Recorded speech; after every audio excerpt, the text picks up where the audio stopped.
for anybody that's not here.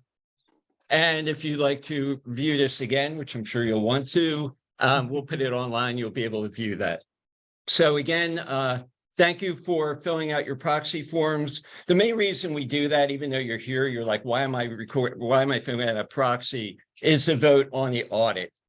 And the audit basically costs $4,000.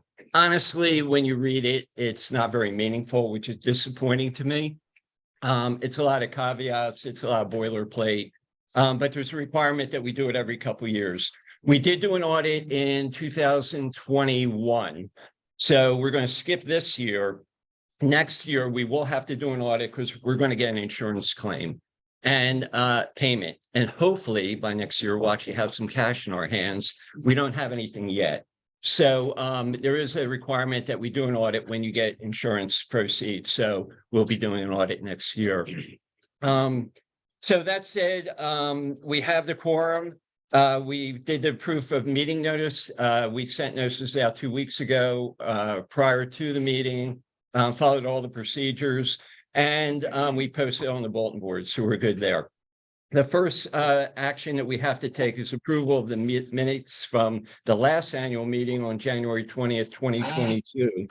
So would somebody like to make a motion to approve those? I'd like to make Chip, second, all in favor? Aye. Okay, thank you, everybody. So we do approve those. I have a handout that I'd like to give out, and Angie, if you can help me with this. I probably have about 30 copies, so if people could share, it would be appreciated.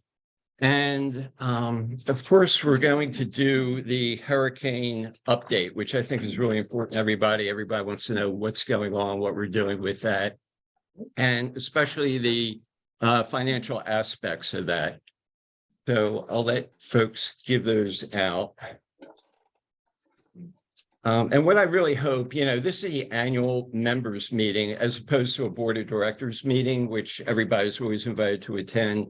And I really hope if people have questions or comments about the hurricane recovery, this is your opportunity to do that.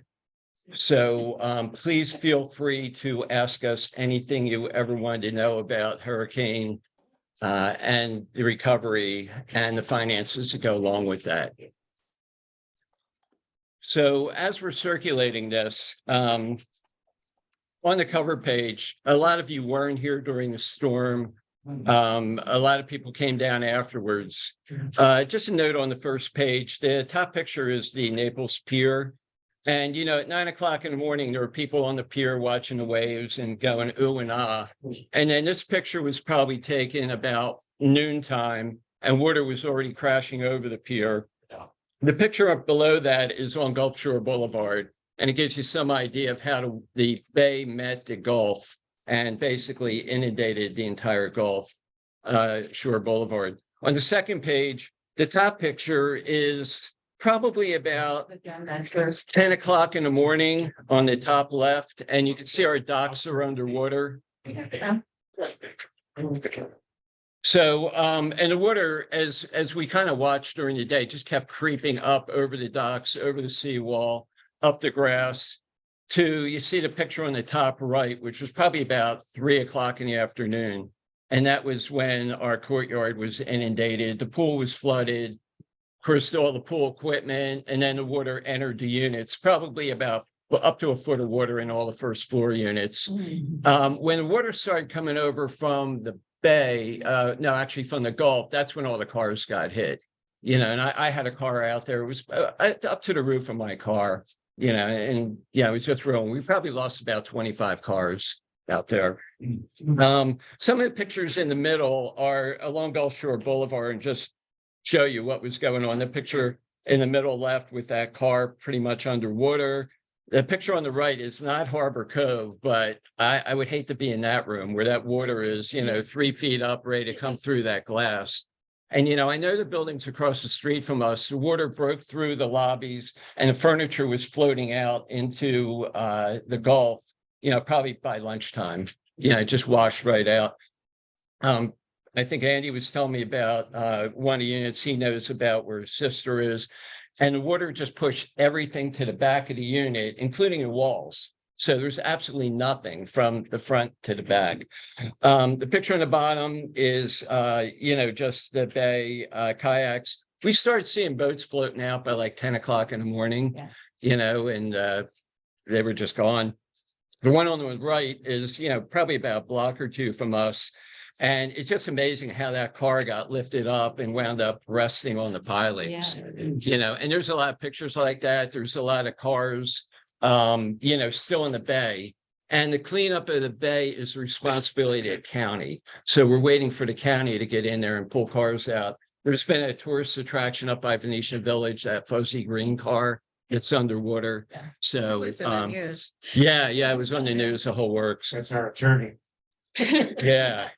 So if we go to page 3, on the top, I was really shocked how quick Service Master was able to come out and start working for us.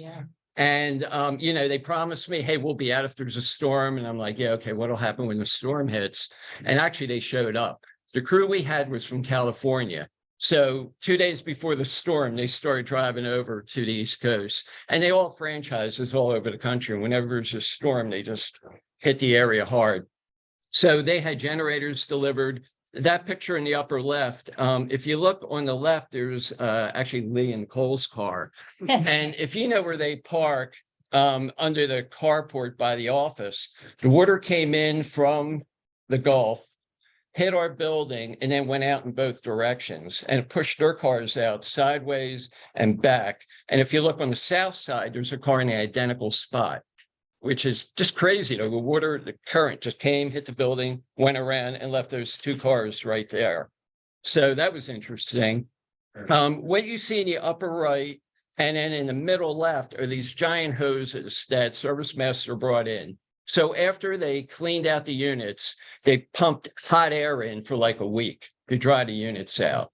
So it was a pretty interesting process, but every back window on the first floor, the office, had this hot air being pumped in just to dry it out. Service Master came in, they had an army of like 20 people. They were like ants all over the place. And, one crew would come in, they'd get the water out. Another one, we get the mud off the floor. And it was left like this much mud in all the units. Then another crew would come in and start demolition. So it was a very interesting process. They would come in the morning and meet in the parking lot, and there'd be 20 people saying, here's how we're going to attack it today. So they've done this before. They were very professional. They knew what they were doing. But, I'm walking through my unit and I'm watching them tear my cabinets out. I'm like, I just put this in 3 years ago, and it's like, really? But when they pulled it out, of course, what you saw was, the muck, the mold, the dirt, it had to be done. The picture on the right, the only reason I have that is, that's a door right in front of the office, not from our property. We had material all over the property. We had pool equipment, just got washed from who knows where, laying around. So that door was sitting down there for a while. And then our pool, which Lauren will talk about later and tell us where we are in the status of the pool. We had just gotten refurbished. It was beautiful, clean. And, it was just this black skunk in the pool. It was really disgusting. So that was there. Our landscaping, as you looked around, it took a beating. This picture of this tree on the south side, it was a big, full, beautiful tree. And that's what it looked like the day after the storm. I don't know how it got shredded like that, but it did. It was just unbelievable. On the next page, just a couple pictures of what was left behind. The sidewalk, that's the median in the upper right, and it's still not looking good. I was at a meeting with GSAC with the mayor, and she committed to getting the medians done quickly. Whatever that means. But I have to say, Naples has been really good at collecting all the debris and really getting the city back up and running. All of our beach accesses are now open. One thing you might notice, the streetlights are still out on Gulf Shore Boulevard. They're owned by FPL, not the city. So we have to wait for FPL to turn the lights back on. They committed to getting them done by the middle of January. Okay, maybe middle of February. But it's like everything we do, whatever date you get, January means February, Monday means Friday, this week means 2 weeks from now. I mean, that's just life, right here. The two middle pictures, one morning, I walked out of wherever, and there's these two humongous trucks out front. They were the trucks that drained the electrical vault that we have behind the office. I'm not sure if people are aware of that, but there's this big room behind the office that we don't have access to that controls the electricity for our building and a couple other buildings. So the picture on the right is that electrical room with about 10 guys from FPL scratching their head and saying, how are we going to fix this? So the process to get the electricity turned on at our building took about 10 days. It was a multi-step process between getting FPL to get the vaults going, getting the city to come in and inspect our electrical meter rooms. Then we had to have our private electrician come in, and it took about 10 days, but it was a multi-step meeting. Again, on Thursday, GSAC had a meeting, and we had the mayor, Ted Blankenship, who's a councilman who's been very supportive of us, and about 20 people from FPL committing to get the electricity on. So that was on Thursday. We had electricity in our building Friday on the north side and Saturday on the south side. So 10 days later. But I think that meeting really helped get the attention of FPL. And then, of course, Lee is here. I think Lee was very helpful in running these guys down. We would run up to an FPL truck and say, hey, we don't have power. And the guys would be a Venetian villager. And they're like, well, I'm from Ohio, and I don't even know where your building is. So Lee was kind of helpful in hunting down somebody who can actually come to our property and say, hey, look, you said we have power and we don't, help us out. So that was an interesting process. The picture on the bottom is actually from Holly Gardens right next door to us. It's pretty typical of the furniture and the debris and everything that, was going on. And as soon as those trucks with the big claw came and took the debris, it would get filled up again. So it was just this never-ending process. And they were pretty good about coming down like every day and picking that stuff up. If we go to page 5, so this is a separate issue. When after Service Master did the remediation, and they basically cut 4 feet of drywall in all the first floor units, we took a look at it, and what we found was there were all kinds of plumbing issues. There were pipes that were just a mess. They were cracked, stack pipes that the condominium is responsible for. And I'm trying to think what else. There was one unit that had duct tape. I mean, it was like 12 wraps of duct tape holding pipes together. It was just unbelievable. So we made the decision as a board that we have to fix everything. Everything we see that needs repair, we're going to do that before we put drywall up again. And we're hoping we're going to save problems down the road. The picture on the upper left is actually looking at the ceiling. So there's a pipe in that unit. And if you notice, there's a big hole around it. So there's a requirement in condominiums that you fire stop every aspect of the building on common walls. So if there was a fire in that unit, the fire would go right up that hole, right into the unit above. Big safety issue. The picture on the lower left is looking between 2 different units. So somebody had plumbing work done. The plumber fixed the pipe and then just put drywall over it without fixing that void. Okay. So basically a small kid could have crawled through there. It was that big. And we had Fire Shield come in and do all of those stops. And basically every unit needed some kind of work. So whether it was in the ceiling or the walls, we cinder blocked up that and patched it properly by Fire Shield. There's very few companies that are actually authorized to do that properly to make sure we're safe. The picture in the upper right is what happens when you pull away your cabinets, when you think, hey, my cabinets look pretty good. Why are you tearing them out? Yeah. Well, there's black mold for you. Yeah. And we found a lot of that. And this is after a couple of days. This is not after, months. So you can only imagine what would happen if we didn't do the remediation and the dry out we did. The picture on the bottom right is my kind of fun picture. So the surge came in, lifted our kayak dock straight up in the air. And then when it came back down, it came resting on the seawall like that. So just an interesting one of our, hey, that's pretty cool if you're into that stuff. We had Greg, Chip and his team had Greg Orr come in to look at the docks and fix that stuff up. While they were here, they had a barge, they tied a rope around it. The guy in the red shirt basically laid down on the kayak dock, lifted it up, and they dropped it back down. So that was the story. Just a little background.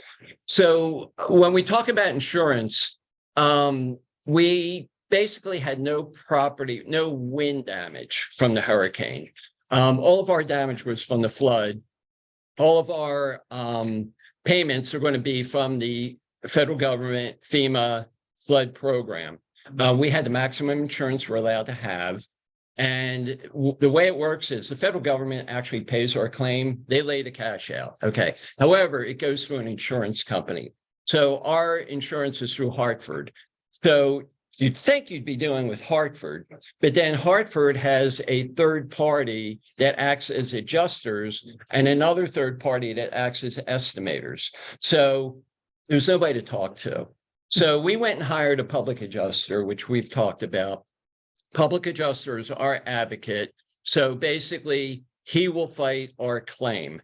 He did a tour of the property with the insurance adjuster about 2 weeks after the storm. They walked in every single property, every single unit. They looked at our entire complex and basically noted, hey, this unit was remodeled last year, and they're going to get more for their claim because the theory is the insurance will pay to get you back in like condition. Okay, so whatever your property looked like the week before the storm, their obligation is to get it the way it get you that place after the storm. So if it's a unit from 1974, you're going to get paid accordingly. If people remodeled last year, they're going to get paid accordingly. Allegedly. Okay, so that's kind of what the story is. So we will get to this shortly, but we finally got an estimate for the office and for the Chickie. And again, when we talk about the Chickie, they only insure enclosed buildings. So they will insure the Chickie, they will not insure the Chickie bar. Okay, so any damage at Chickie bar. The ice machine, which was underwater and ruined. The pool. After all the work we just got done doing on it, no money for the pool. Our heater was underwater, our filters, our pumps, all that underwater. We're not getting a penny for that. So, you know, we're fortunate to have the flood insurance. They will give us an estimate for not only the office, for the Chickie, for the main building. They'll give a separate estimate for each unit on the first floor. So for those of you on the first floor, the decision of how much money you're going to get is not going to be made by me, Chip, Gene, Angie, none of us. It's going to be by the insurance the insurance adjuster. Now, if you get your claim and they say, hey, we're going to pay you X, and you say, hey, I want more, it's up to you to document. You know, it's like, hey, wait. I paid for cabinets last year. They cost me $40,000. Show them the receipt, turn it in, and you will work directly with the public adjuster. Okay. The more money you get, the more money he gets. He is motivated to get you money. Okay. But we don't want to get in one of these deals where we're in litigation for 5 years. It's like, let's be sensible. Let's get what we deserve and what we're entitled to, and let's move on. So that's kind of the game plan, just for kind of everybody's information. Let me see. Does anybody have any questions or comments about that? And again, I really want people to walk away with like, hey, we know what the board is doing, you know, and why. So as I go on, I'll talk about the budget a little bit and the impact the hurricane had on the budget. So we were doing really well in our budget last year, as Gene reported out the entire year. We would have been $30,000 under budget if the hurricane didn't happen. Now, part of the reason we're $30,000 under is we really kind of tightened our belts because of the insurance issue. And we're like, whoa, this insurance is driving us crazy. It's gone through the roof. So we deferred some landscaping work. We deferred some other things. And we came in under 30 grand, not knowing a hurricane's going to hit and a surge, which they always predict. It never happens, but happened. So last year in 2022, we spent $76,000 paid bills in hurricane issues. So anything related to the hurricane, we're segregating that money so everybody can see that. If you look at page 6 of our handout, so in the middle of the page, there's a COA, line of accounting, 5709. That's where all the hurricane bills are going right now. So I want to be very transparent about what we're spending. And, you know, when we get this insurance claim, everybody's going to say, hey, what do you do with the insurance money? We're going to be transparent as all get out. So if you look at some of the things, CFC, Commercial Fire and Communications, that's our fire alarm system. Luckily, it only costs us $710 to get that back up and running. The good news is we're going to put a new fire alarm system in last year, and it got delayed and delayed and delayed. If we'd put it in, we'd be replacing that too. So we actually saved some good money on the fire alarm system. General elevator, we had to pay to get it pumped out, the mud out, the water out, and then the pistons got pitted in a matter of a couple of weeks. So we had to do piston repair to get the elevators working. Just in general, day and night elevator, day and night air conditioning, I talked about it. The air conditioning unit outside of Angie's office, it's on a cement pedestal, got flipped upside down. That had to be replaced. I called our lawyer to make sure we were doing everything straight. I think it was a 3-minute conversation for $75, but it was very helpful. JES abatement. So that was the asbestos remediation that we've all talked about. That was a $31,000 deposit. The total bill on that was about $145,000. We have since paid that balance this year. So that's showing up in this year's. And then we have things like that going on and on. Florida West Coast Construction is doing the Chicky renovation. That was the down payment on that. Green Heron charged us for some hurricane cleanup. You'll see my name on there a couple times. So basically, again, Lee helped me out, and we couldn't get transformers, electrical parts, none to be found in Southwest Florida. Lee was able to source them from up north, and I used my credit card. So we were all excited. We high-fived each other, said, whoa, look what we did. And then about 5 days later, we got a notice, hey, your order's canceled. So you'll see on there a debit and a credit and all that. But then Lee was able to get us the equipment a couple days later, and we did that again. Angie's Furniture, I put money out for that. And there was something else kind of big. But, you know, the way we do the reimbursements, basically, I do a reimbursement form with receipts, and it gets approved by somebody else on the board, usually Gene, and of course, Angie and Century, you know, verify all that stuff. So on occasion, board members will lay money out, and that's why you see me on there. So anyway, that's just a snapshot. Now, I can tell you the expenses last year were $76,000. So we wound up $46,000 over budget because of the hurricane expenses. To date, now to January 25th, we have spent $194,000, plus the cost for the remediation was $501,000 for Service Master. So we're up to about $700,000. We still have not gotten the invoices for the Chicky work, for the office work, for all the fire remediation work done in the first floor units, for the plumbing work. So, you know, bills are going to be coming due. The good news is we've had money in our operational budget to pay all our bills. JES was basically calling me in the middle of the night, demanding their payment, and we were able to pay them. SRM, I talked to our public adjuster yesterday, the $500,000, which we don't have sitting around other than if we hit reserves, which we don't want to do. He said that's the nature of the business, and they know they need to wait. So they're going to have to wait till the insurance pays out. Now, a lot of these expenses I'm talking about, the 76 grand and the 500, they're going to be covered by insurance. So it's not like we're on the hook for all this money, but hopefully insurance will cover a lot of that. So anyway, 500 for the remediation, 140 for the asbestos remediation. So the other thing we did, aside from the plumbing, electrical, fire stuff, was there were a lot of concerns when people looked at their first floor units and they said, my floors are totally not level, and you think that the slabs are caving in. Now, we had the big problem back in the 2000s or whatever, where they did the remediation project. So what we did was we went to TRC, our engineers, and we're like, we need you to core drill every single first floor unit. So basically, the engineer decided where to do the drilling. We did 2 holes in each unit. And then they basically came in, and Angie and I walked around with the engineers and with Walker Construction. We looked underneath, and thankfully, everything looks good. So we have no issues. Everything they did back in 2009 or whenever it was held up, and it looks good. So we're lucky there.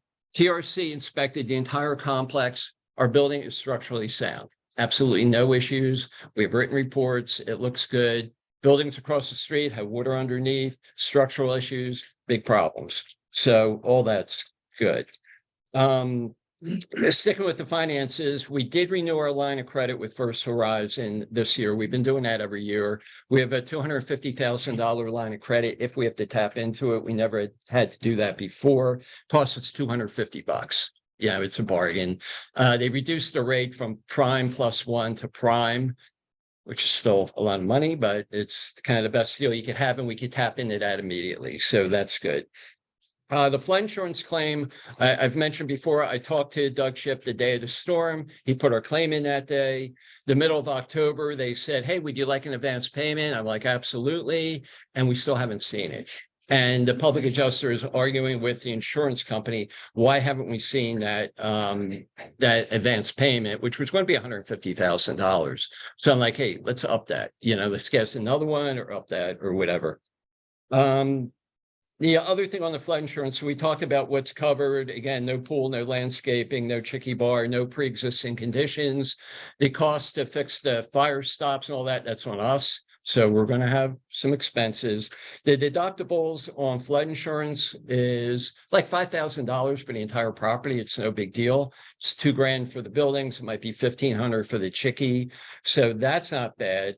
But for the property itself, if we had wind damage, it's 5%. And I think if you look at what the value of each building is, it's like $280,000, $300,000. You don't get a penny of anything until you hit, 280 per building, not just for the whole complex. So the insurance companies are really great at collecting premiums, not so good at paying. So that's the deal on that. Like I said, I spoke to Eric yesterday. We're doing everything we can to expedite everything. He is frustrated as all can be. I want to be upfront and say you have to expect a special assessment. I mean, there's no doubt about it. Now, I'm hearing stories of $100,000 assessments up and down the street. Somebody told me of a $200,000. Another one was 65, but they said, hey, that's the first one.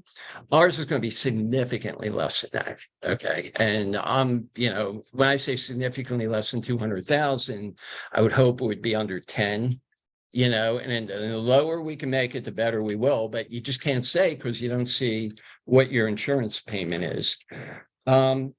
Regarding the first floor, so when I was here that first week, I ran into Alex Seamut, who's done a lot of work at our property. He's the owner of Florida West Coast Construction. Everybody that's used him has loved him. Angie and I, our interaction with him has been fantastic. And I'm talking about before the storm, which is one of the reasons I wanted to go to him. We had a couple of contractors on property over the last couple of years that were, the two of us wanted to wring their necks. They were sloppy, they were dirty, they were loud, they didn't follow any of the rules. They never got their projects done. I know you remember a lot of times me sending emails out, hey, you got to get done by season. And some guys were really belligerent. Alex has always been great. And whenever there's a problem, he's like, I'll fix it.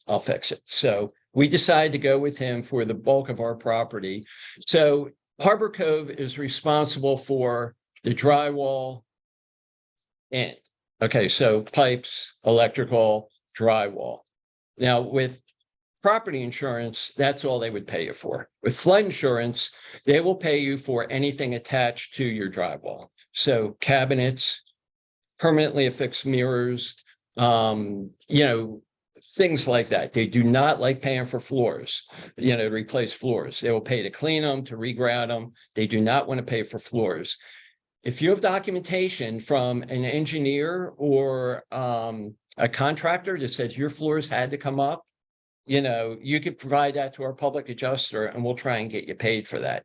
The engineer did point out 3 units that said the tile has to come up.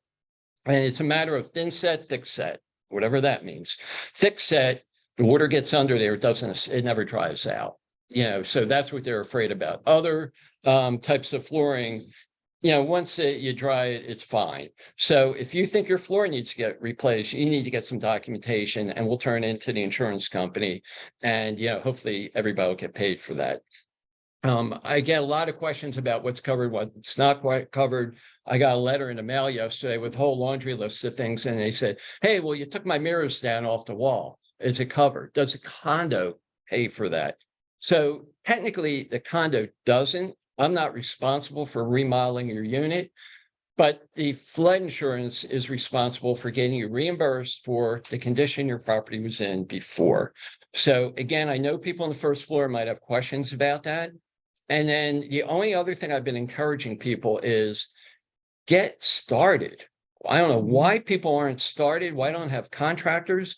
Because when the season comes around, and what's our deadline? October 31st, November 1st, we're not going to allow construction. It's bad enough people have had to put up with the noise and the dumpsters and the trucks and the crap. It's just not fair to extend it into next season. Now, contractors are hard to come by right now. And when the buildings across the street open up with their elevators working, contractors are going to run over there. And they would rather remodel a $10 million unit than, a $1 million unit. So I really encourage people, get your contract signed, get your remodel requests into the board, and get started, because it's not going to get any easier. I think we have 5 that don't even have a remodel package yet. So anyway. And I think that's maybe some are thinking they will wait to see what their insurance will give them, but that's not a good way to do that. No, I've talked to a couple of people and they're like, well, let me see what I get for insurance. It's like, you have a cinder block unit right now. You're going to have to get it fixed. What are you waiting for? If you don't want it to be super fancy, that's your call. Okay. So we finally received our first estimate for repairs of the office and the Chickie. And I'd like to go back to our little handout and have people take a look at page 7. So this is what we're going to get. So basically, we got this for the office, we got for the Chickie, and each unit owner on the first floor is going to get one of these. And, other things on the property that are covered. For example, in the office, you'll see they looked at our maintenance room, they look at our package room, they're covering all that. So that's all a good thing.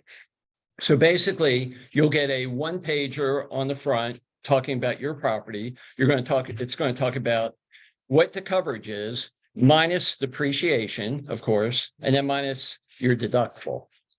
And that's something I think we will get the finance committee together. So if you want to run back and sign up real quick, we have a lot of work for you. Sure. And we have to talk about distributing funds and how we're going to do that. So as far as it relates to deductibles and, things like that. So anyway, they're basically willing to pay us $31,000 for the office. And if you go to what they've called page 3, you can kind of start seeing the breakout. So basically an insurance adjuster, third-party guy came in, walked the property with our public adjuster. They walked together, and they pointed things out to each other. And, basically, if you see a description, The number one line item is clean stucco, 405 square feet. And that came out to $312. Remove the central air conditioner unit, the unit we're talking about by the office, $70. They gave us $4,000 for the air conditioner. They gave us $26.39 to remove 110 volt copper wiring. $463 for wiring box GFI, $33 to remove a transformer.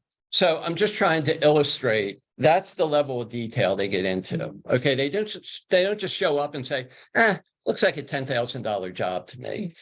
So I think people should be confident that this is the methodology they use. And I wanted to let people see this, to see the detail they go into, and maybe why it takes so long, to get this stuff done.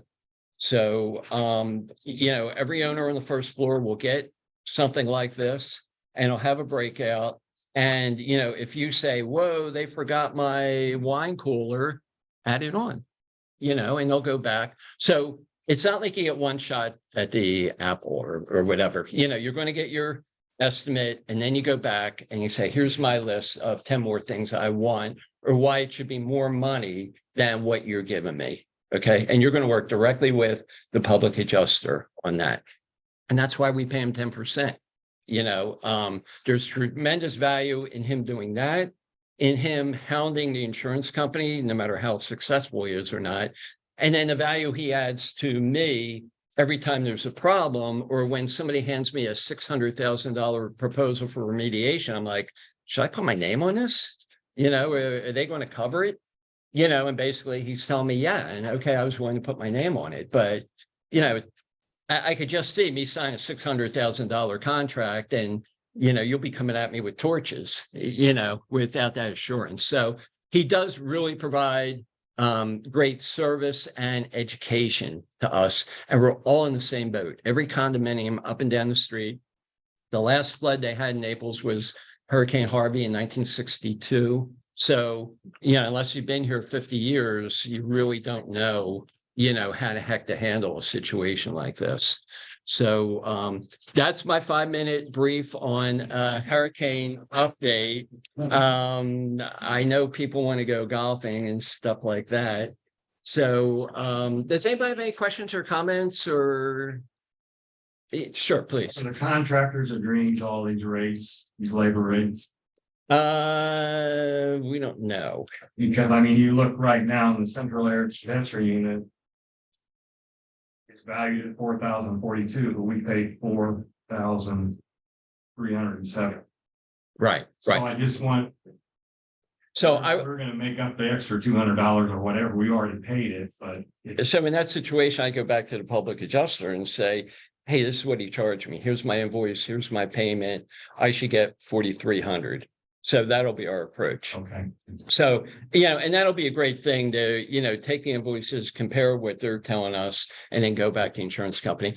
In general, the contractors aren't going to come back and say, oh, okay, here's $200. I can't see them doing that, but we'll go after the insurance company. Okay. Any idea on timing? Any idea what? On timing for the 60 units? So for 3 weeks in a row, they've told me next week. Okay. So again, I talked to him yesterday. I told him I'm having an annual meeting. I need to tell people stuff. And Lauren overheard the conversation and was like editorializing. And I was like, come on, I'm trying to get this guy to do stuff for us. So he is telling us in about another week. Okay. I'm afraid to say another week. Yeah. So if we can get in 2 weeks, I'd be thrilled. Okay. Now, the problem is, just like my personal insurance, I have flood insurance for my contents and stuff. So I got my estimate on November 15th. We said, we'll take it, just give it to, still waiting. Okay. And every time I call them, they're like, it could get done today. And that was 2 weeks ago, so that's what we're dealing with. Yeah. So as soon as we get stuff, you're going to see it. I guarantee you. Okay, so that's it. One other thing we're doing, we talked about this a little while ago, with finances the way they are with the hurricane thing, which has changed some of our planning for some of the work we're doing. We talked about getting another reserve study done by another company. So we had that company on site last week, and I walked the property with him. And he basically spent the entire day, looking at our building, taking pictures. I had to give him 20 hours worth of documentation on here's when we fix this, what it costs, all that stuff. So I think when this is all done, we have the new reserve study. We can make sure, hey, you know what? We have enough money in the bank. We have enough money in reserves. We'll have a brand new plan. So I think that's really, really important to make sure our finances are straight, having a fresh set of eyes. The company is called Association Reserves. It's all they do. You can get on their website. They're great. And they also have a web feature where we can continue to populate, what we're doing and update. It's really cool for nerds like me. So anyway, I think we'll get a lot of benefit from the reserve study. Let's see. So I just handed this just in. Waive the 35, yes. Okay. So we did get 35 people that say yes, we could waive the audit vote this year. 5 said no. So we will not do an audit this year. We will sign a contract with them. We have it sitting there for $950. It's kind of a mini audit where they'll look at our books, they'll do our taxes, things like that. So they're still kind of keeping an eye on us. But then next year, we won't be able to waive because of the insurance proceeds. So they will want to come in and look at all the insurance money we collect, what we're doing with it. So clarification, what you're talking about, we're not going to do an audit on calendar / fiscal year 22. Right. Okay. Yeah, 22. For 23, we will have to do one. So anyway, that is that. Thank you again, everybody, for doing these proxies. About 3 years ago, we didn't have enough people. So that's it. So I know you're dying to hear from somebody else. So Chip, would you like to report out on docks? Yes. As you saw from the photographs that were distributed, our kayak dock was hanging up on the seawall, and we engaged Oric Marine for $495 to get it off the wall. And I'd like to acknowledge that we had a little bit of damage to the kayak dock that needed repair, and a shout out to Doug Duraco for taking care of that for us, so we didn't have to hire anybody to do that. So the kayak dock is now open and available for use. If you want to go in the water. Yeah. All of our finger piers and community dock survived the storm with no issues. That said, all of the lift motors and controls on the 4 south and the 4 north lifts were all underwater, and all of those are going to have to be replaced at the lift slip lessee's expense. If people haven't done that already, I would encourage you to engage a contractor to do that. However, they can't get started because we're waiting on solving some pool electric problems first. And then we're going to have the electrician address electrical problems that we are still having on the docks. We had an electrician take a look at the docks. He brought back power to our lighting fixtures. We have since lost 3 or 4 of them since that fix. We're finding that the electrical junction boxes on the finger piers, which are to serve the slips, are some are working, but some are tripping out when they're put under load. And then we believe that the breaker boxes, which are 240 volts, that serve the 4 south and the 4 lifts to the north, may have to be replaced because those breaker boxes were all underwater, and when they are put under load, they're tripping out. So there's more to come on the electrical repairs for the marina. Daryl has purchased 2 replacement lamp posts. 2 were damaged in the storm, and he has those in inventory. So when the power is restored, we can replace the 2 ornamental light fixtures on the docks.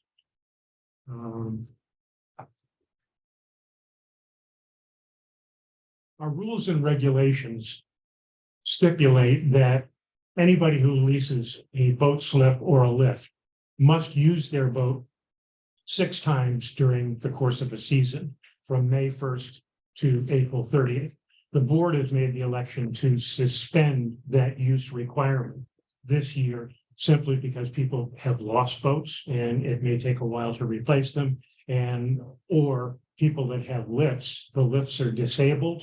And until the power is restored, then we need to get the contractors back to fix the lift motors and controls. It just seemed like a good idea and an equitable one to suspend that use requirement for this boating season.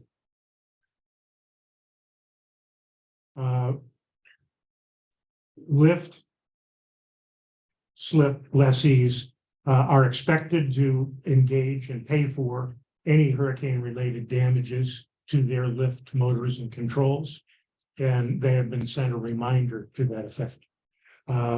Rental rates for slips, lifts, and kayaks have all been raised this year. Lift slips have gone from $750 to $825.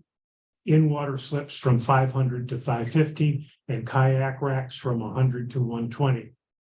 This is partly in response to the fact that the Upland Association made a loan to the marine element last year to replace finger piers 1, 2, and 9, which were desperately in need of repair from a health and safety perspective. There were not enough marine reserves in place, so the Upland Association lent money to the marine element with the agreement that rates would be raised for marine services so that the loan could be repaid in full to the Upland Association by January of 2024. That's still the plan. And unless we encounter some unforeseen expenses, we expect to meet that requirement.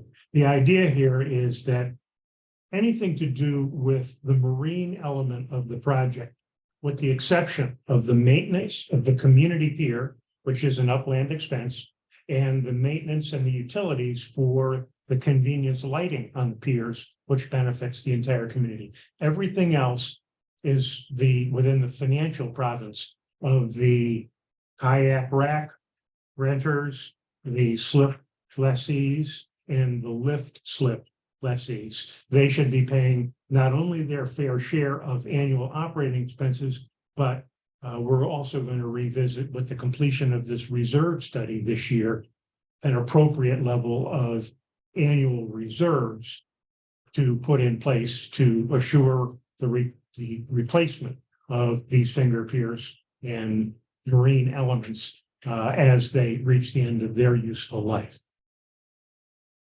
Questions? Done. Was it said that the electrical repair dock and the pools is not covered under insurance, or is covered under? Not covered. It's not covered. None, even flooding them covered electric. No, so like transformers attached to the building, they will cover, but nothing else.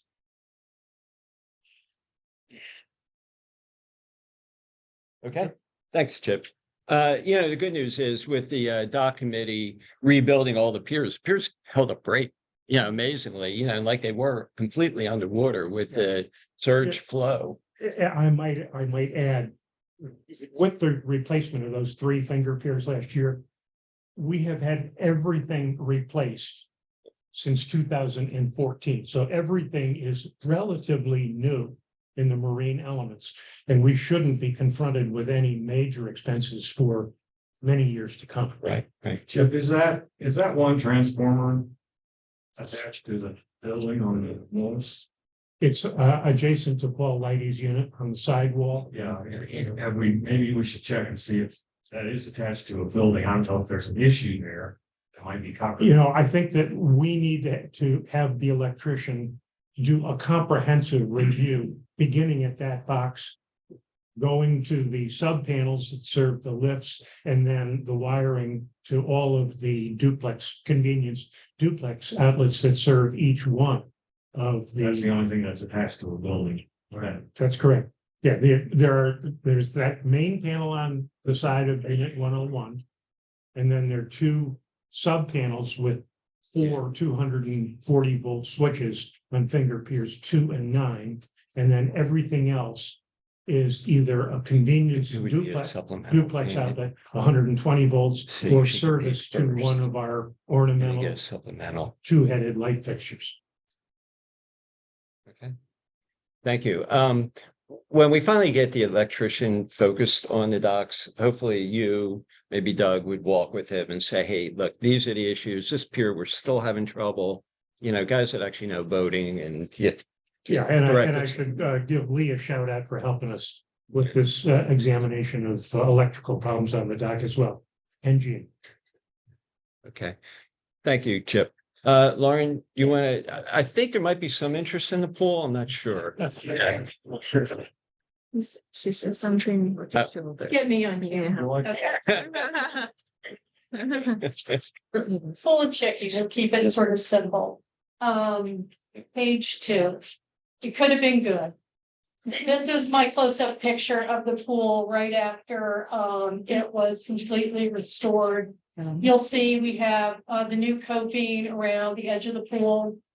For those of you who had pointed out to me already that the pool floats were not lined up with the blue tiles on the pool as they had been in the past. That's because code now requires or dictates that those buoys serve as a warning that there is a drop off. And so the buoys have to be floated X many feet before the drop actually begins. And the blue line you see is, of course, where the drop begins. Could have been good. The next page shows you two pictures that Daryl already showed, kind of what our courtyard looked like during the storm. Recovery costs, because I got cute and tried to use a special format for my presentation. The dollars floated under, not out to the side, but sort of underneath each of the items listed. Hurricane Ian triage, which was draining and refilling the pool after an acid wash, cost us $9,500, and that's been paid. We have a proposal that we've signed for purchase of new equipment. And it's all been delivered and installed. That's $10,630. We signed the proposal. We haven't paid that bill yet. I don't think that one's come in, right? Oh, it came in. We're but not, yeah, we're not paying it until they get the pool working. working. Yeah. And then furniture. Last year I bought new sling sets for all of the chaise lounges. We had some that were showing wear and beginning to tear. And so I bought a set for each of the 18 chairs, thinking that we would then keep some in inventory. We just replace a couple each year. Instead, so that was bought last year. Instead, we had to re-sling all 18 chaises. And the service charge to do that and pick up and redeliver was $1,175. I paid that bill and hopefully we'll get reimbursed for it. The chaises will be redelivered next Tuesday. And eventually we'll have a place to put them. The Chicky rebuild, and that's both the building as well as some of the exterior work. The proposal that was signed is $38,624. And before people start freaking out, you need to understand that includes items that, in the past we had replaced sort of separately. So, it was complete demolition of the bathrooms, the shower room, the storage area, new flooring, new tiling, framing, drywall, paint, new toilets, new sinks, vanities, all the fixtures, all of the electrical has been fixed. New lighting, interior and exterior, fans, both the exhaust fans for the bathrooms and shower room, as well as the fans that we have in the Chicky. The good news about the Chicky Bar is all of the cabinets, which are basically plastic, not found in nature, survived. The bad news is that even though we had stainless steel hardware, it just couldn't sort of survive the water. So all of the hardware on our exterior cabinets is going to be replaced. So not just the pulls, but the slides on the inside, all of the hinges, everything. Of course, the hot water heater, which was, I think, only a couple of years old. Yeah, that fritzed. So we're getting a new hot water heater and then, of course, a new ice machine. And of course, as Daryl mentioned, our flood insurance will not cover anything related to the pool. And in terms of the Chicky, which is showers, bathrooms, whatever, it will only cover things that are associated with the building, things that were undercover. Now, the only thing people are really interested in, timelines to complete. The Chicky, they're working to have it completed by not later than next Friday. So they're out there painting today. They're installing toilets. I think that they'll probably beat that date, but that's the date that I was given by the contractor, February 3rd. In terms of the pool deck, we would like to have, the pool deck can be ready to be reopened by February 10th. That lags the Chicky construction because we want all of the construction materials out of there.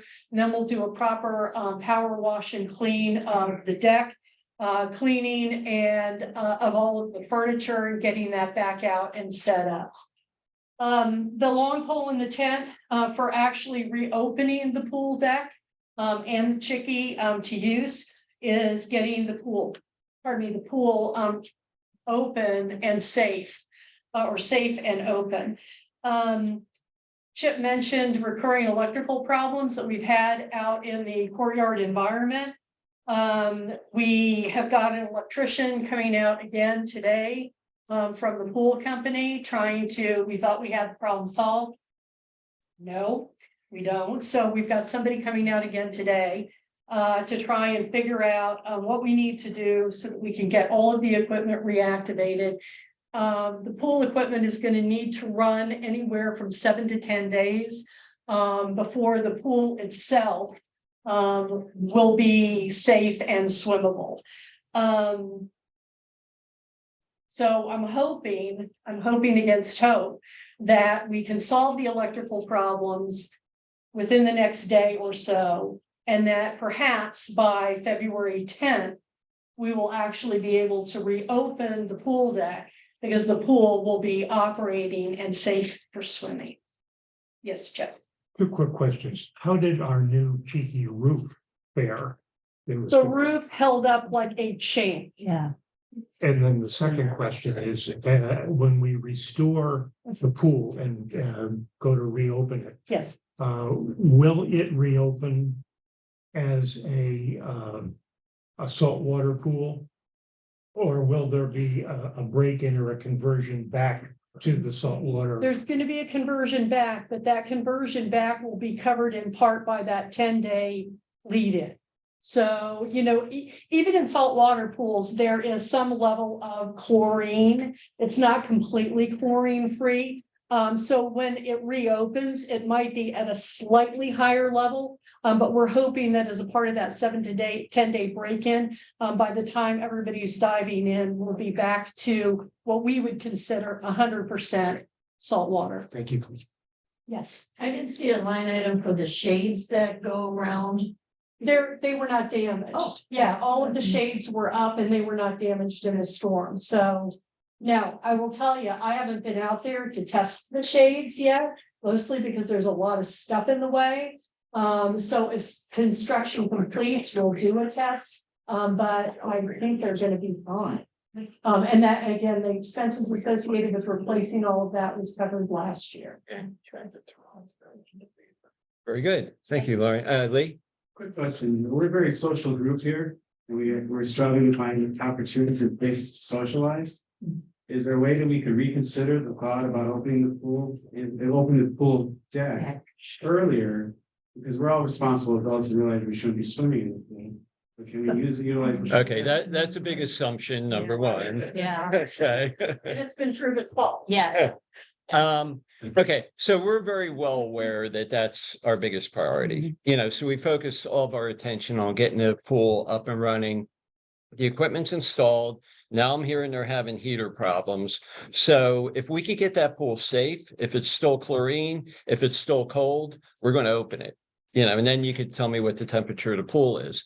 As far as the pool deck, we're very concerned about having construction debris out there, you know, and having people walking through it and it being a hazard. And also people chatting up construction workers, which they love to do. It's like, these guys are here to work and I want them working. I don't want them talking and answering questions from 68 people. So Lauren was saying the chickie should be done by next Friday. That should clear the decks of construction debris. And if we could open it up earlier, you know, the furniture's going to be in on time.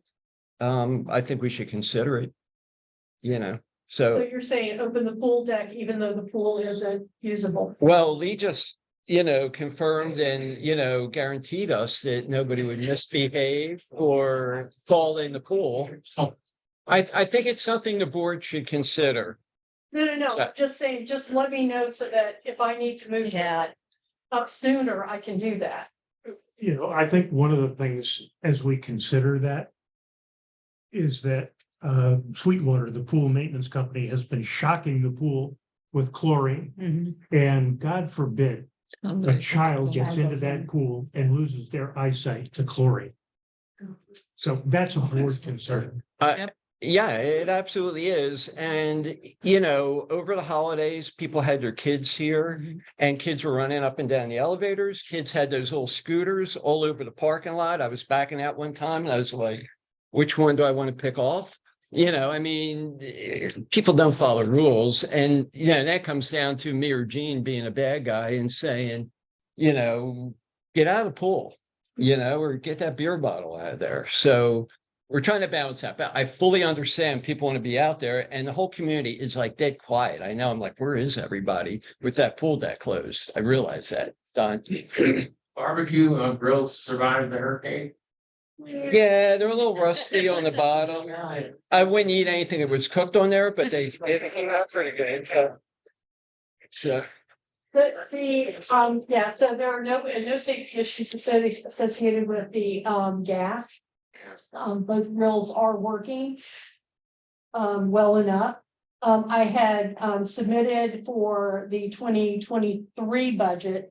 Had put in a request to replace, I think one of the grills, both of the grills. And so depending on how they hold up, going forward, I don't know whether it'll be considered I mean, I know it's important to you all, so I can't say whether it'll be a board priority. But if we need to, if one of them fritzes out, we'll get it replaced so that you're not without, you know, two grills. But yeah. yeah, it's in the budget. So we could clearly buy one if we need one. I can tell you the water was up to the knobs on the grill. Yeah. So, you know, that's how high it got. We did replace the light on the timer on the light post. So I see a couple people out there still in the dark. You can turn that on. It will turn off. So for you grillers, what's that? Got that fixed, the timer. Okay. Thank you, Lauren. Anything else? Okay, I haven't had enough airtime, so I'm going to do the building report real quick. One of the major projects that we have planned this year is the fire alarm replacements. We are going to do that. We've already, Angie and I have been talking to CFC. Because the first floor units are kind of torn up, they actually thought it might be advantageous for them to come in sooner to start, you know, wiring and doing things like that. So we are going to proceed with the fire alarm. The elevator cabs, I think I've talked about a little bit. Water came in, smoke vents, damaged the tops. Could be up to $30,000 for 2 of the elevators to get that fixed. Not covered by insurance. Because it didn't damage the building and the water came in through the vent, they don't want to pay for that. Plus the fact we never meet our deductible anyway. So we're going to be on the hook for that. Yeah, I talked about the structural condition stuff. TRC gave us a thumbs up. Building painting is something that we've had scheduled for 2024. We are going to go ahead and do that. So in 2023, TRC is going to write our spec. They're going to run a competition, make sure we do the painting correctly. The most important thing is checking out the structure of the building, the rebar, the cement work, strip the paint down so it doesn't bubble up like we're all annoyed at seeing. So we'll do a first-class job. We'll do all that this year. Next year, we'll put together an ad hoc committee and everybody can agree on what color you would like the building painted. And the other thing, I'm sure that'll be really easy. The other thing we're all going to agree on, we all promise, because Lee said we're responsible adults, is we are going to replace the light fixtures. They're really beat looking. And then the downspouts and gutters, you know, we have issues with those. I would also, as we think about putting together a design committee to select a future color for the building, one of the things we're going to need to keep in mind is we have a full signage program on the building, which we put in place maybe 4 or 5 years ago at a cost of maybe $16,000-17,000. Right. And if we change the color scheme of the building, we're going to have to address signage if the colors are incompatible with the signage program. Oh, Fair enough. let's make them, What's that? let's make them compatible. Yes, yeah. The people will speak. So Yeah. Don? When you redo the fire, how will that affect the individual units? What's that box that's on the outlets? Yeah, they're going to go away. Yes. Yeah. Yeah, those things are all obsolete. And, you know, we bought spare parts from Canada. We got the last spare parts ever created. So they'll take those out. Yeah. Yeah. It's still not going to be wireless because they swear to us wireless doesn't work. Well, they have to do something to individual use. Probably. Yes. Yeah. You know, it'll kind of be like Hotwire where, hey, they came in and we fixed it, you know, and we actually arranged with the same company that fixed after Hotwire. I thought they did a great job. All those new alarms are all wire. Everybody we talk to says wireless has not been perfected in the fire alarm industry. Everyone, and I'm shocked, you know, it's like, God, everything else is wireless. I mean, my car can turn on and drive away without me, you know, but they can't do a fire alarm. They called you something? Yeah, the painting, you said next year would be an ad hoc committee. Are we actually doing the painting next year? 2024. 24? Yeah. Yes, okay. Yeah, and we were going to do it in 23, but you know, the engineers all said, hey, it looks pretty good, you know, so put off a year, you know, didn't have to dip into our cash. And we have reserves for all that. So we should be good. Yeah, and last but not least, hot water heaters. So Angie will go around again and say, hey, your hot water heater is 10 years old. You got to replace it. So Angie will do that. Everybody's been compliant Yes. up to now. I don't want to redo my unit again. You know, you got these hot water heaters are a problem and old ones go. So that's that. So after the painting, the lights, the gutters, we really have nothing on the horizon for a number of years. You know, I mean, we'll be able to go 4 or 5 years with no major projects. That's good. We'll be able to build our reserves back up again. We should be in good shape. That covers me on building. If anybody has any questions, Pat? What was the men going around checking on the Okay. So the insurance industry wanted to inspect our building. And, you know, I checked with our insurance agent and our public adjuster. And what they do is they come around and they basically document the condition of our building. So if we have a claim, if something happens, they're going to go back and say, well, your building already was like this, or we could say, no, our building looked good. You know, we want insurance. So those guys were here 2.5 days. I walked around with them for a day. Jean did, Angie did. They were very thorough. It's got to be the most boring job in the world to take pictures of every window, every slider. Every air conditioner. They were on the roof. Yeah, they were hung up on railings, you know, and yeah, like I said, we took them up on the roof and they even said, overall, your building looks really good, you know, so the building does look good, you know, for whatever reason, luckily, thank God. Don? The roof looked really good, but we have advanced roofing coming in before the end of the month to inspect it. I've been up there, the adjusters were up there, they all looked at it. It looks like nothing happened. It looks really good, but advanced will come in and, you know, give us the official thumbs up. So Relating to the painting, will they be doing some kind of leveling on the walkways to bring the water away from pooling in front of the I unit? think that's something, yeah, we do have to address. And that goes in with the rebar inspection and everything else. If we have ponding, like we do in front of a couple units, yeah, it would have to be addressed then. So painting, it says painting, but really the bigger job is the concrete, the restoration, all that stuff. Jack? Question, as far as the amount over and above, which is not going to be covered by insurance, have you got a projection for that amount, Daryl? I don't, because I don't know how much we're getting from insurance. I have no clue. Okay, Yeah. what we're gonna have to spend that is not covered by insurance. I mean, that's a hard one. The biggest bill we have is the $500,000 bill. And I've been getting assurances that's going to be covered. Okay, the $140,000 bill should be covered. Andy, I think made a recommendation to me that I take, put a spreadsheet together, and it's like, here's all our expenses, here's what was covered by insurance, which you'll see, and here's the balance. The good thing is we have 68 units here, so we could spread the pain over 68 people. Other than at Gulf Bay, for example, where they have 32, and we have the same costs. What about in the future insurance? Have they given any indication that we're gonna have a problem getting reinsured? We're going to have a problem. I don't think we'll have a problem getting reinsured. Okay, so, I spoke Similar to experience, double or not? possibly. Okay, so we are meeting with our insurance agent next week. Basically, he's gathering information from us. Hey, what happened? What's going on? What's the condition? Any changes? Whatever. We have that meeting every year. And then when he gets quotes, he'll come back to us and say, hey, now he used to say, hey, I got these 6 quotes, and this one gives you this coverage, this deductible, whatever. Which one do you want? Last year, less than a week before the expiration date, he came in and says, I can only get you 2 quotes plus Citizens. Citizens is the Florida state-backed insurance company. You might as well self-insure yourself. They're about the same price, but the coverage is horrible. Now, typically, we used to get a 2% deductible. Then it went up to 3, then 4, then 5. We're at 5 right now. I'm hearing it could go as high as 10.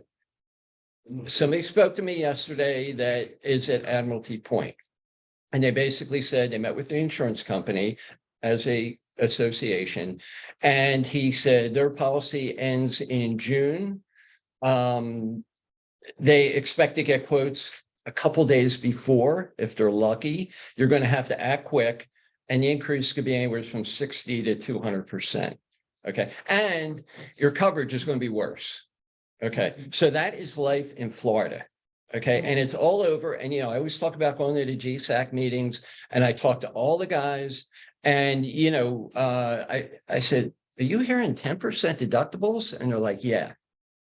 So all the insurance companies pulled out. You have very few to choose from. And the few that you have to choose from are cherry picking the newest properties with the least problems, with the newest roofs. They might say, hey, you don't have a new roof? We're not insuring you. And that is reality, and it is going to be ugly in Florida. And it's going to be ugly for people that own these little houses on fixed incomes. And it's going to be tough on snowbirds and full year residents. But that is it, it is just ugly.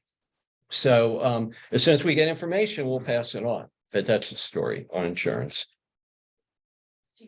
Somebody have a question? No, but Doug's got a story about his. Well, last year we used. My question comes back to all the work that's been done with the photos of the building and the insurance.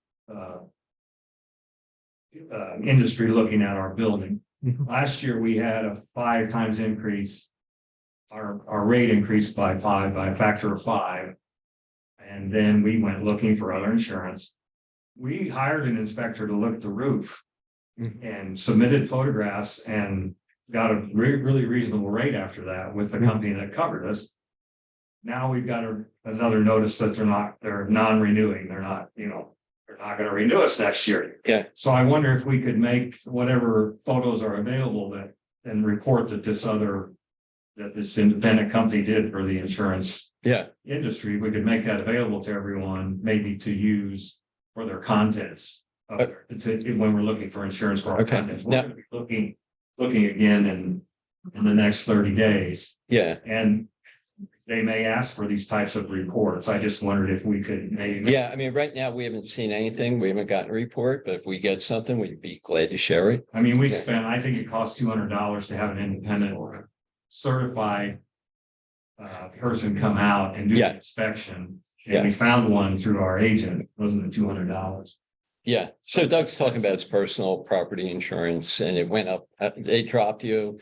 And, you know, We actually got a pretty good rate after that, but now they've dropped us again, so I Yeah. expect it'll go up again next year. yeah, and that's been the history even with the property and we got dropped, 2 years ago. It was like, we haven't had a claim. What are you dropping us for? And it was like, there's somebody better in town to insure with less risk. But yeah, that's kind of the nature of insurance. It's just ugly. So, okay, everybody, up to speed on that. Okay, let's see. And do you have anything on grounds or landscaping or the fact, why did you pull our landscaping out? Yeah, Because it was all brown. yeah, it was. No, just, I think everybody knows. Okay. You saw it before in pictures that it was all brown. And I think we've seen a lot of progress. The green has come, we have blooms on our hibiscus and some others.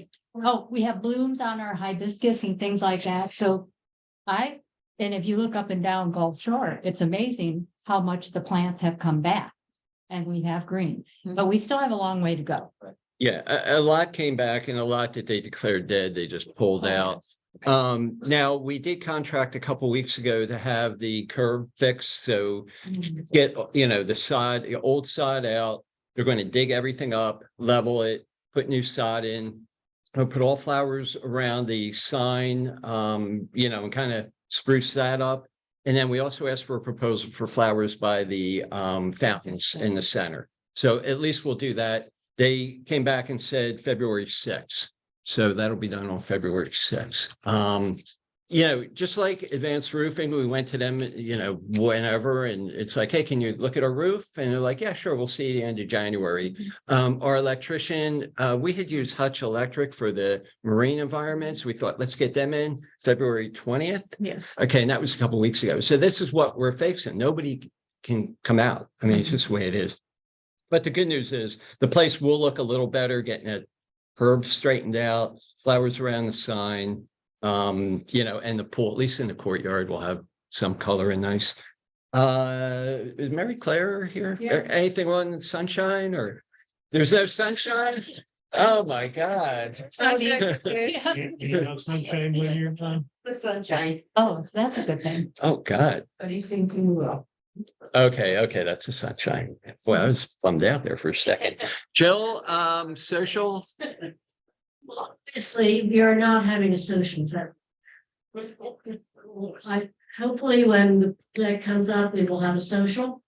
We're having luncheon this Friday. It's going to be out on schedule. The Kings And Camelot, there's still tickets left. Mahjong and water and aerobics is not just yet. And the hockey? On the hockey, see, I really don't concern myself with hockey. Yeah. Oh, that's. Over to you, Bill. Okay, great. Bill, you want to give a little talk about hockey? Drop the puck. Yeah. This committee does have some sunshine. Yeah. Unlike Mary Claire. We've all received notices about the theater night.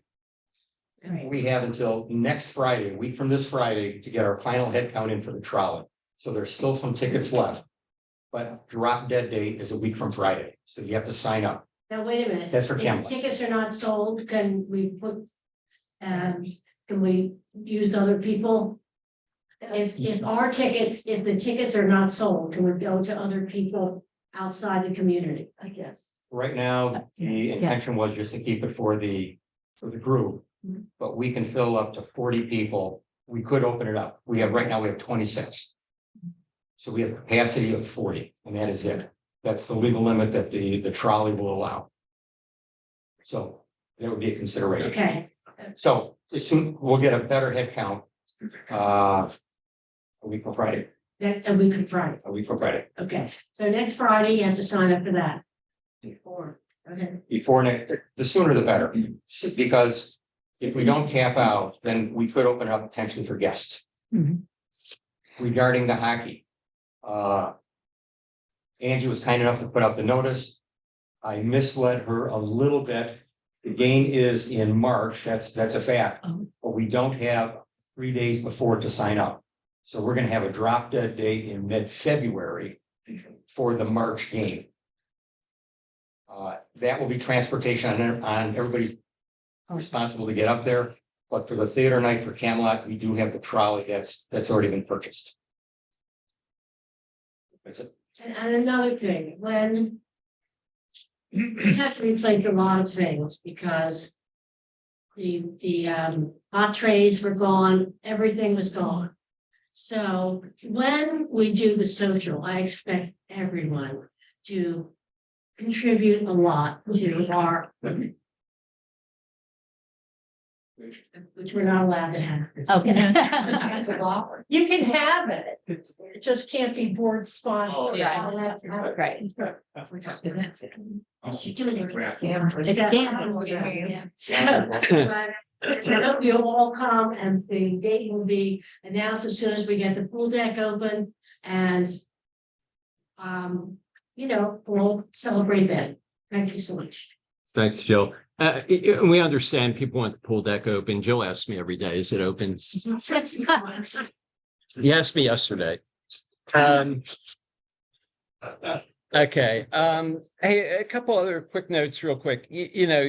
People are sick of me talking about GSAC, but it really is a good organization. It does a lot for the community. What is GSAC? Gulf Shore Association of Condominiums. So basically, all 77 condominiums belong to GSAC. We do pay dues. They were very instrumental in getting FPL and the mayor together on the electricity. So there's an issue now. The mayor was at our meeting the other day and kind of gave a brief, so it's good to actually see her out and about. We have city councilmen come, and there's some that really advocate for North Naples in our area, whereas the bulk of them are only interested in Port Royal. So the mayor, okay, I won't say anything, but there's a great interest in the needs of Port Royal. There's an issue with air traffic patterns. They're complaining too many planes go over Port Royal, so they want them diverted over us. So, there's things like that. Verizon, I believe, is putting a cell phone tower on Gulf Shore Boulevard just south of Harbor Drive. We've been fighting with Verizon to make it less, make them unobtrusive. The state legislature has empowered the communication companies to do whatever they want. So they can put them wherever they want, whatever they look like, whatever. So they have been working with us to make them look not as bad, maybe blend into the palm tree or whatever. But that's going to be coming up probably in the next couple of weeks. You'll see that. We also have the community policing officer meet with us every month, and he tells us all about crime on Gulf Shore Boulevard and Naples in general. The main crime is theft and fraud.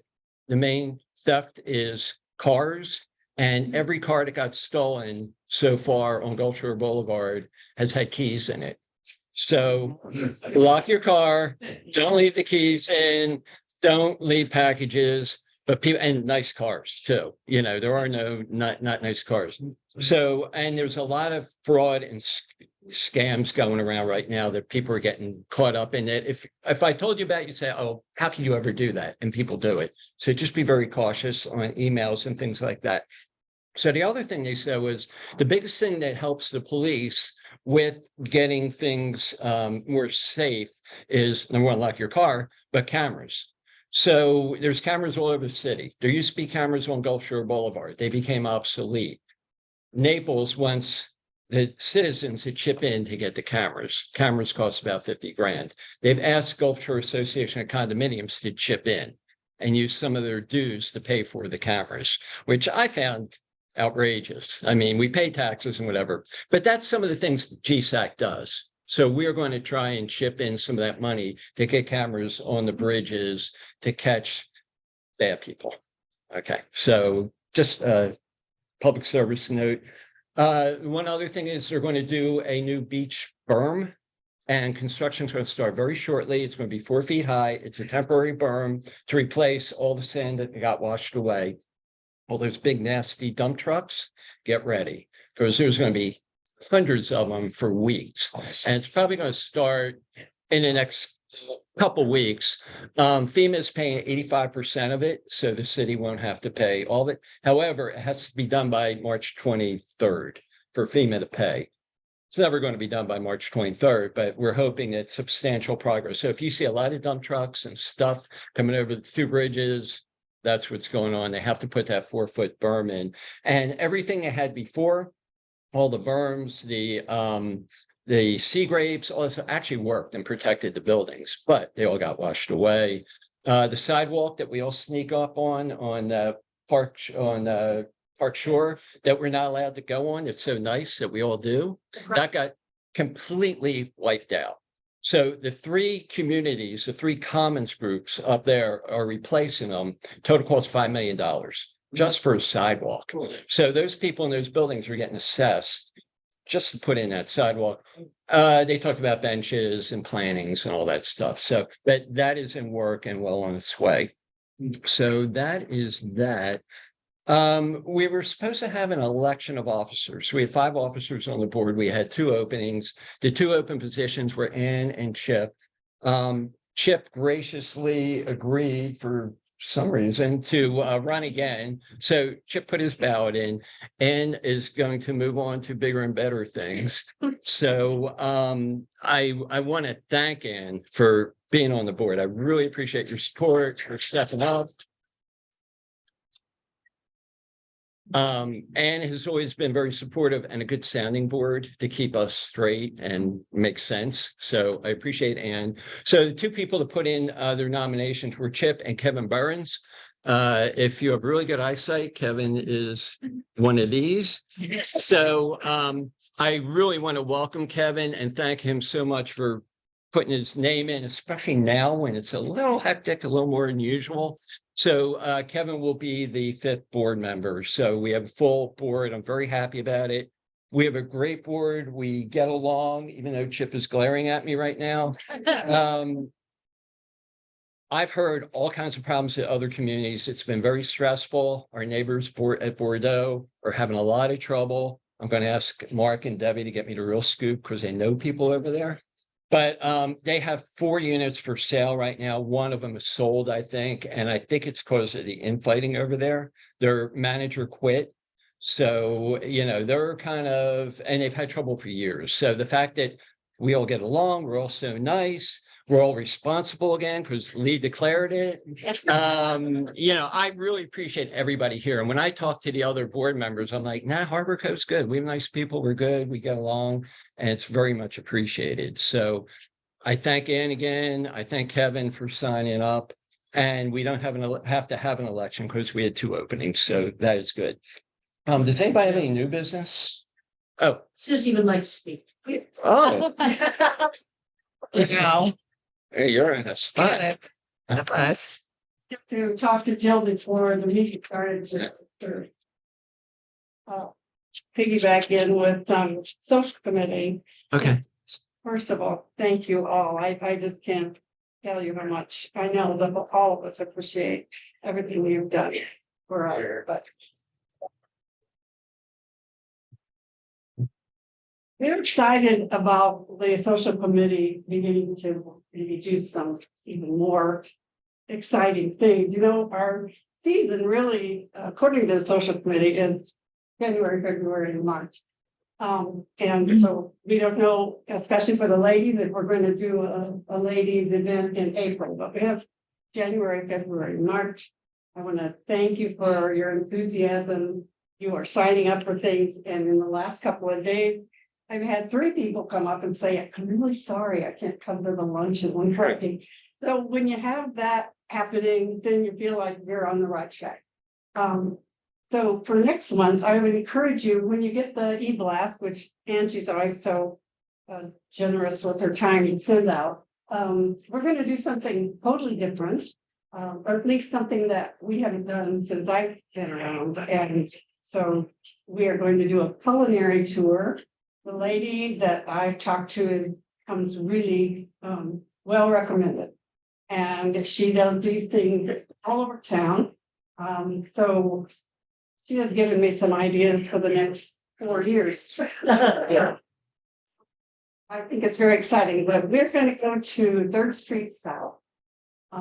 And go to 4 restaurants there. Each will serve us one of their signature, maybe appetizers. The last one will be a dessert. And she has wonderful stories about 3rd Street South and the restaurants and the owners that she will entertain us with during our walk. That sounds fun. All of the restaurants are very close together. And but this is more expensive than anything we've probably done yet. So I want you to be sure and read about it, see if it's something you'd like. We have a limit of 24 that can go on that. And minimum of 8. I'm hoping for the 8. Wonderful, all of you can come. We did book club this week and it was so much fun to see everybody. So I appreciate that it's such a social group and so many friendly people. So thanks, Jill, for letting us do this, and you'll be interested. Thank you, Susie. Yeah. Jill, does anybody else need to speak or?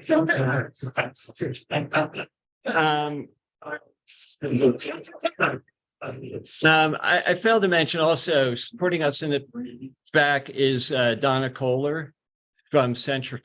And is Melissa back there or? Yeah. I can't see her. Okay. Okay, there you go. Hi, Melissa. So Donna and Melissa are support from Century, and they're also making sure that we're on top of things and do things the right way. And Donna in particular has really helped me with a lot of the issues we faced recently. So thanks to both of you. And let me see. Now, I don't know if this is appropriate or not, but you guys thank me for being here and the board. I couldn't be here if Sue and Neil Eccles didn't allow me to stay in their condo. So I don't know if they're online or whatever, but it is really, they were super, super, super nice people. And they've been very generous, and they've allowed Lauren and I to stay here. And I don't know, I guess we'd be in Jersey, picking clams or something. But anyway, so again, I really appreciate them. I hope everybody knows that they're that nice and what they've done for us. So that's great. Okay, so owners, any other questions or comments? I hope we've kind of told you what's going on and you understand the process. And, again, the key is being transparent, and there's no document that you can't see. If you have a question about anything, and you want to see it, we're going to show it to you. I remember our old management company used to say, well, what do you need to see that for? So we're taking the opposite approach. So totally transparent. We're going to do the best we can. We're going to get the place going as quickly as we can. We're going to be as smart as we can with the money and be as fair to everybody. 1st floor, the 5th floor. So anyway, if there's no other comments, I'll move to adjourn. Wait a minute, my Super Bowl board. We just got done talking about gambling. Oh, God. Okay. So since Gene mentioned the Super Bowl, everybody's got to root for the Eagles. Sorry. Painful. And Gene will have his board up by the pool, so take a look at that.